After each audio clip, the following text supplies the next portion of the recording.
말씀을 사모여 이 자리에 나오신 우리 사랑하는 성도님들 모두를 주님의 이름으로 환영합니다. 오늘은 여호와의 날 회개와 회복이라는 제목으로 함께 은혜를 나누기 원합니다. 사랑하는 성도 여러분, 우리는 인생을 살면서 예상치 못한 위기를 경험할 때가 있습니다. 우리가 살아가는 세상은 언제든 흔들릴 수 있다는 겁니다. 갑자기 건강을 잃기도 하고 또 직장을 잃기도 하고 사랑하는 가족들과 또한 주변에 있는 사람들과의 관계가 흔들릴 때도 있습니다. 아무런 문제 없이 잘 살고 있던 집에 최근에 수해 피해도 있었죠. 많은 지역에 화재나 수해 피해를 입기도 합니다. 이렇듯 우리의 삶은 언제든지 무너질 수 있습니다. 그 순간 우리는 이런 질문을 할 때가 있는데, 하나님, 왜 이런 일이 제게 일어나나요? 하나님, 왜 제게 이런 일이 일어나나요? 저도 그런 고백을 많이 합니다. 저는 교통사고를 굉장히 많이 당했거든요. 운전을 굉장히 잘합니다. 그런데 블랙아이스에 미끄러진 적도 있고, 옆에 이제 다른 차가 와서 제 차를 박아서 이제 차가 폐차될 정도로 그런 경우가 꽤 많았습니다. 의도치 않게 자꾸 차를 바꾸게 되는 거예요. 근데 그럴 때 사고가 났을 때 하나님, 왜 자꾸 나한테 이런 일이 벌어집니까? 그런 고백을 드릴 때가 너무나 많습니다. 왜 하필 나일까요? 이 도로에 수많은 사람들이 있는데. 그런데 이 요엘 선지자가 활동했던 이 시대에도 그랬다라는 것입니다. 메뚜기 떼로 백성들의 삶은 완전히 무너져 내렸습니다.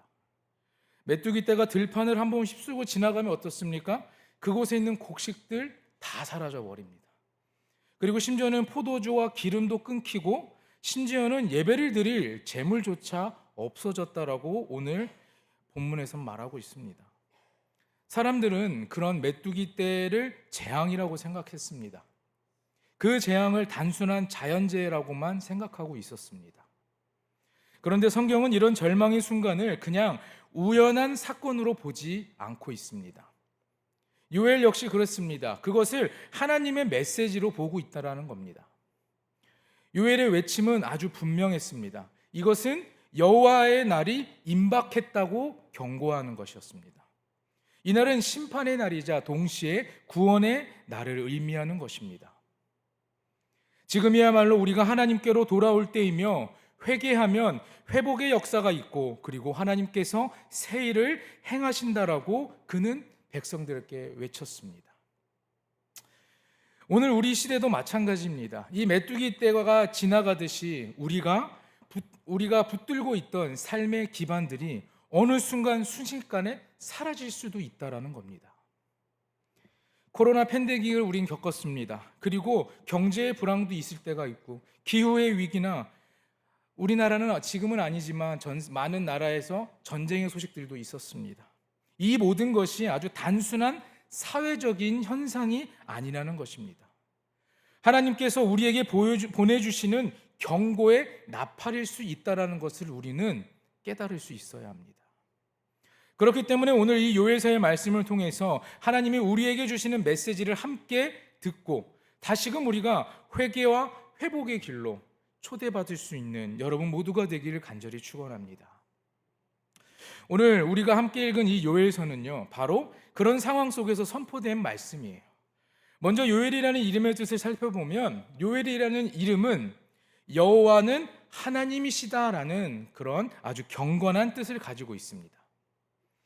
이름을 반영이라도 하듯이 요엘의 핵심 말씀은요, 내가 너희 하나님 여호와가 되고 내가 너희 하나님 여호와인 줄을 알리라 라고 말하고 있습니다. 이름 자체가 선지자의 메시지를 아주 요약한 것이라고 할 수 있다는 겁니다. 당시 이스라엘은요, 메뚜기 재앙이라는 아주 끔찍한 재난을 겪었다고 말씀을 드렸습니다. 그래서 땅의 모든 소산이 사라졌고, 백성들은 생존 자체를 위협받고 있었습니다. 그때 선지자는 그 사건을 아주 단순한 자연재해가 아닌 여호와의 날, 그 여호와의 날로 경고하고 선포하고 있습니다. 요엘서에서 말하는 이 여호와의 날은 단순히 이스라엘 역사 속에서 한 번의 사건을 뜻하는 것이 아닙니다. 먼저 역사 속에 임한 심판을 말하는데, 실제로 이 메뚜기 제왕과 같이 아니면 바벨론의 침략과 같은 역사적인 사건, 하나님의 심판이 임한 것을 말합니다. 그러면서 동시에는 미래의 일, 최후의 심판의 예표를 하고 있습니다. 이사야 13장 6절에 너희는 애곡할지어다 여호와의 날이 가까웠으니 전능자에게서 멸망이 임할 것이로다. 그리고 또한 스바냐 선지자는요, 여호와의 큰 날이 가깝도다라고 말합니다. 그리고 신약에서는 이 날을 주의 날이라고 표현하고 있고, 그리고 멸망의 날이라고 강조하고 있습니다. 따라서 이 여호와의 날은 역사 속에서 이미 경험한 심판이나 앞으로 임할 종말의 심판을 가리키는 이중적인 의미를 가지고 있는 것입니다. 이 말씀은 오늘 우리의 현재와 미래를 함께 비추는 거울과도 같은 것입니다. 여기서 우리가 주의해야 할 점이 하나 있습니다. 모든 재난이 하나님의 심판이라고 우리는 단정할 수 없다는 것입니다. 누가복음 13장 4절에서 5절에 보면 예수님께서는 실로암 망대가 무너져 죽은 사람들을 두고 말합니다. 그들이 다른 사람보다 죄가 더 많아서 죽은 것이 아니다. 너희도 만일 회개하지 아니하면 다 이와 같이 망하리라 라고 예수님께서 말씀하십니다. 재난의 본질은요, 어떠한 특정한 사람의 죄 때문이 아니라는 겁니다. 우리 모두에게 주어진 회개의 경고라는 것을 기억하시기 부탁드리겠습니다. 우리가 오늘 읽었던 이 요엘서는요, 짧습니다. 3장, 3장의 말씀이죠. 비교적 짧은 말씀인데요, 그 안에 담긴 메시지는 매우 강력하다고 말할 수 있습니다. 첫 번째 1장에서는요, 메뚜기 재앙으로 인해서 아주 철저한 황폐와 절망을 보여주고 있습니다. 그리고 2장에서는 다가올 여호와의 날과 그 앞에서의 회개를 촉구하고 회복의 약속을 보여주고 있습니다. 그리고 3장에서는 모든 민족에 대한 최후의 심판과 하나님 백성에게 주어질 구원과 그 소망을 보여주고 있습니다. 그래서 이 요엘서는요, 하나님의 그 심판과 그리고 백성들의 회개, 그리고 하나님께서 다시 보여주실 회복, 그리고 하나님께서 백성들에게 다시 주실 구원이라는 아주 큰 구속사의 흐름을 압축적으로 보여주고 있는 말씀입니다. 요엘서 1장에서는 메뚜기 떼가 등장했습니다. 메뚜기 떼 재앙을 아주 생생하게 묘사하고 있어요. 심판의 날을 메뚜기 떼의 재앙으로 표현하여서 아주 선명하고 그리고 설득력 있게 여호와의 날을 표현하고 묘사하고 있습니다. 1장 4절의 말씀을 보면 팥중이가 남긴 것을 메뚜기가 먹고, 그리고 메뚜기가 남긴 것을 느치가 먹고, 느치가 남긴 것을 황충이 먹었도다 라고 말합니다. 여러분, 이것은요, 단순히 한 번의 사건을 의미하는 것이 아니라 연속적으로 몰려올 그런 파괴에 대한 뜻을 가지고 있는 것입니다. 이스라엘의 경제와 신앙의 터전이 이미 무너진 것입니다. 그리고 나서 어떻습니까? 하나님께 드릴 예배까지도 그들은 중단되게 되는 것입니다. 1장 5절에서는요, 포도주가 너희 입에서 끊어졌다고 말하고, 9절에는 소제와 전제가 여호와의 성전에서 끊어져서 제사가 중단된다고 말하고, 12절에는 포도나무가 시들었고 무화과 나무가 말랐으며 석류나무와 대추나무와 사과나무와 밭의 모든 나무가 다 시들었으니 이러므로 사람의 즐거움이 말랐도다라고 말하고 있습니다. 방금 말씀드린 것처럼 5절과 9절과 이 12절의 말씀이 가리키는 것이 무엇일까요? 바로 백성의 삶이 황폐해졌다는 것을 다시 한번 강조하는 것이죠. 그들에게는 포도주가 끊어지고 제사가 중단되고 즐거움이 사라지고 아주 쓸모없는 황폐한 삶이 되었다라는 것입니다. 그런데 여호와의 날은요, 여러분, 단순히 두려움만 주는 날이 아니라는 거예요. 그것은 하나님께서 역사를 주관하시는 날이라는 겁니다. 인간의 힘으로 통제할 수 없는 사건들이 터질 때가 있습니다. 그럴 때 우리는 하나님께서 역사를 다스리시고 계신다는 그러한 사실을 깨달을 수 있어야 되는 것입니다. 중요한 것은 재난의 원인을 단정하는 것이 아니라 그 사건을 통해서 회개를 촉구하시는 하나님의 음성을 들을 수 있어야 된다는 것이죠. 여러분, 여호와의 날은 우리에게 주는 경고이면서 그리고 동시에 은혜의 부르심의 자리인 것입니다. 그리고 여호와의 날은 역사 속에서 경험하는 하나님의 심판이면서 또한 최후의 심판의 예고가 되는 것입니다. 요에서 3장 14절은 말합니다. 사람이 많으며 심판의 골짜기에 사람이 많으며 심판의 골짜기에 여호와의 날이 가까움이로다 라고 말합니다. 결국 모든 민족들이 하나님 심판대 앞에 서게 된다라는 것을 말하는 겁니다. 그러나 하나님은 단지 심판만을 말씀하는 그런 분은 아니십니다. 2장 12절 말씀을 우리 함께 읽으면 좋을 것 같습니다. 함께 읽도록 합니다. 시작. 여호와의 말씀에 너희는 이제라도 금식하고 울며 아멘. 이제라도 내게로 돌아오라 라고 말합니다. 여기에서는 이 핵심이 이제라도입니다. 이제라도 하나님께 돌아오라는 것이죠.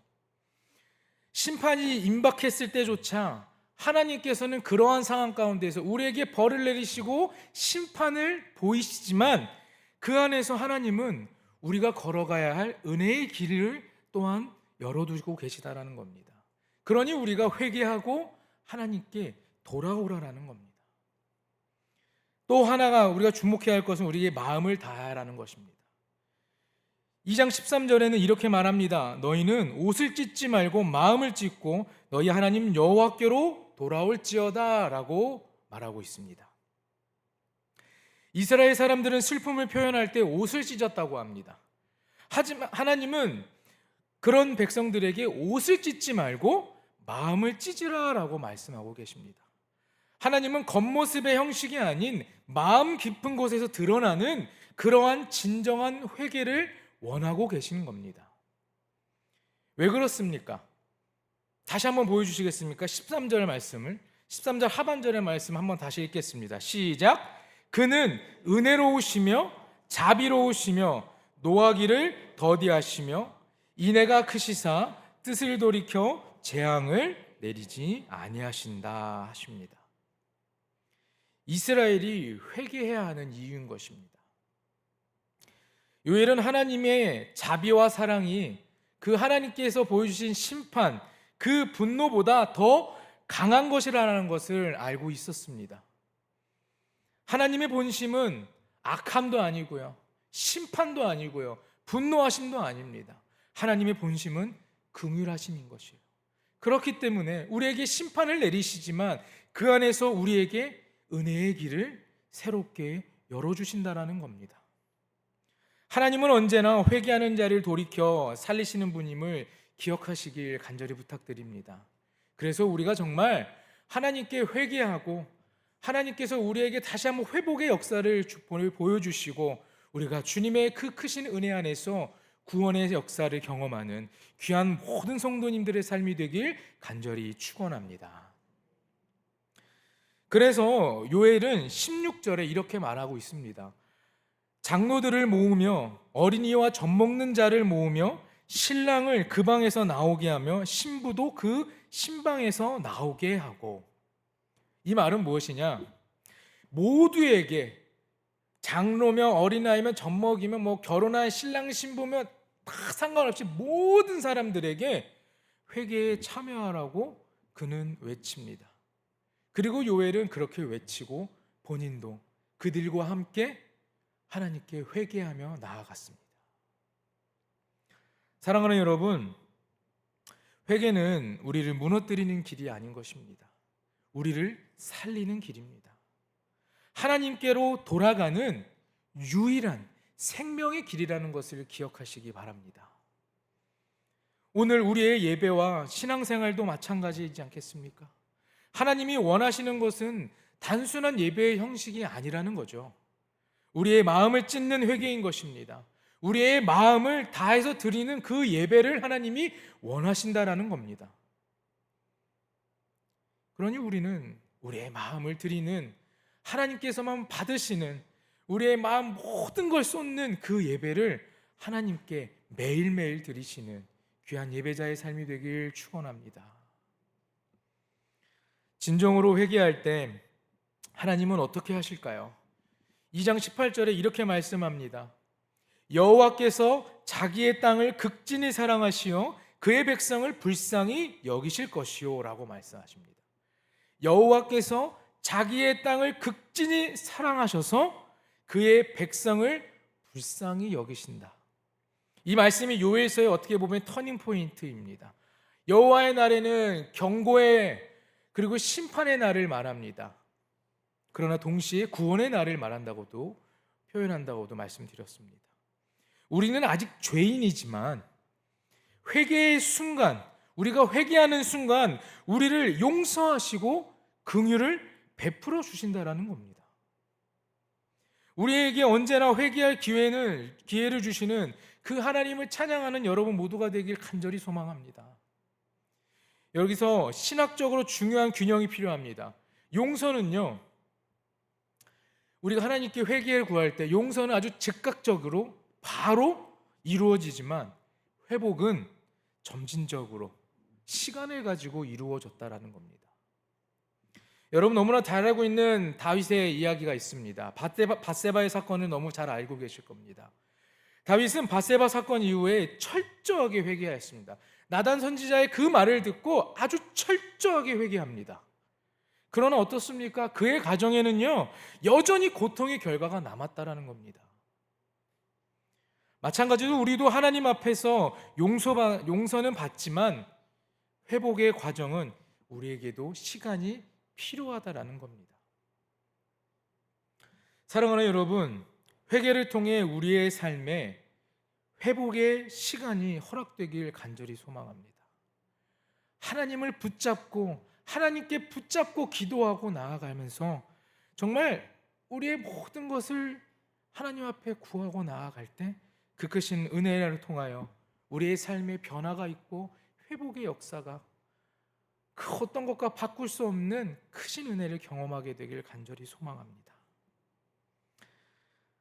하나님은 확실히 회복을 약속해 주시는 분이십니다. 2장 25절의 말씀을 보면 메뚜기 떼가 먹어치운 해를 다시 채워주시겠다라고 말씀하십니다. 그리고 2장 21절에서 24절을 보니까 잃었던 기쁨과 땅의 소산을 회복시켜 주신다라고도 말씀하고 계십니다. 그리고 28절에서 29절에 무엇보다 모든 육체에 성령을 부어주신다라고 약속하십니다. 하나님께서 이미 그들의 인생의 재앙과 심판을 통하여서 모든 것을 다 잃어버리게 했습니다. 그러나 하나님께서 어때요? 메뚜기 떼가 먹어치운 것들을 다시 다 채워주시겠다고 잃었던 기쁨 그리고 땅의 소산을 회복시켜 주시고 우리 안에 새로운 성령을 부어주신다라고 하나님께서는 이미 약속하신 것입니다. 이 약속은 오순절의 성령 강림으로 성취되었습니다. 사도행전 2장 16절에 이는 곧 선지자 요엘을 통하여 말씀하신 것이라고 베드로가 말합니다. 이 베드로가 선지자 요엘을 통해 말씀하신 것이라고 선포하면서 성령의 강림을 요엘의 예언과 연결시키고 있습니다. 바울은 로마서 10장 13절에서 요엘서 2장 32절의 말씀을 인용하고 있습니다. 누구든지 주의 이름을 부르는 자는 구원을 얻으리라 라고 말합니다. 이는 구약과 신약이 구속사의 큰 그림 속에서 연결되어 있다는 것을 보여줍니다. 즉 성령의 약속은 단지 유대인들만을 위한 약속이 아니라는 겁니다. 모든 민족과 세대에게 주어진 아주 보편적인 구원의 약속이다라는 것이죠. 요에서 마지막은 심판과 회복의 두 갈래 길을 제시하고 있습니다. 3장에서 하나님은 모든 민족을 심판하고 계십니다. 그러나 동시에 시온에서 피할 길도 열어주고 계신다는 걸 기억하시기 바랍니다. 그렇기 때문에 이러한 재앙 가운데에서도 다시 그것을 채워주시고 기쁨을 채워주시고 다시 한번 우리의 삶에 하나님의 은혜를 경험할 수 있게, 그 축복의 길을 걸어갈 수 있게 하나님께서 그 길을 예비해 놓고 계신다라는 겁니다. 지금까지 말씀을 통해서 요엘은 이스라엘의 죄가 불러온 재앙과 하나님의 심판에 대한 강렬한 메시지를 전했습니다. 그리고 하나님의 자비로 인해서 언제나 소망이 있다는 것을 말해주고 있습니다. 여호와의 날, 우리는 어떤 선택을 해야 할까요? 그렇다고 당장 내일 이 여호와의 날이 와서 메뚜기 떼가 재앙을 일으키고 그런 것은 아니겠지만, 여러분의 가지고 붙잡고 가던 삶의 모든 것들을 한순간에 잃을 때도 있고 내가 붙잡고 있던 것을 놓고 가야 될 때도 있는데, 그러할 때 여러분들은 어떤 것을 선택하시겠습니까? 그저 그냥 다 포기하고 나아가시겠습니까?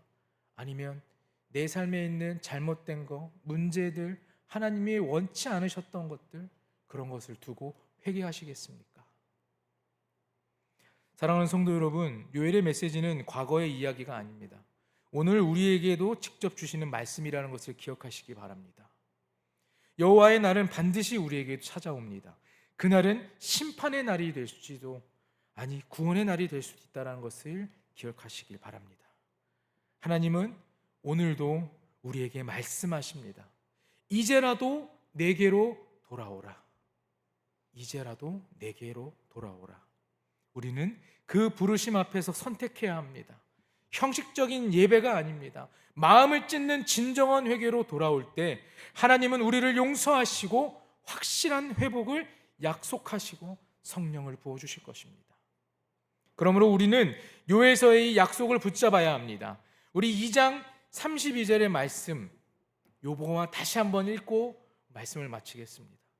함께 읽을까요? 시작. 누구든지 여호와의 이름을 부르는 자는 구원을 얻으리니. 아멘.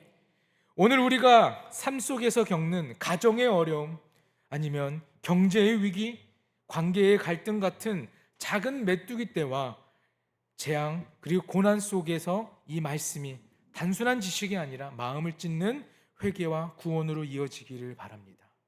오늘도 하나님께 드리는 이 예배가 단순한 의식이 아니라 진정한 회개가 있는 회복의 자리가 되길 소망합니다.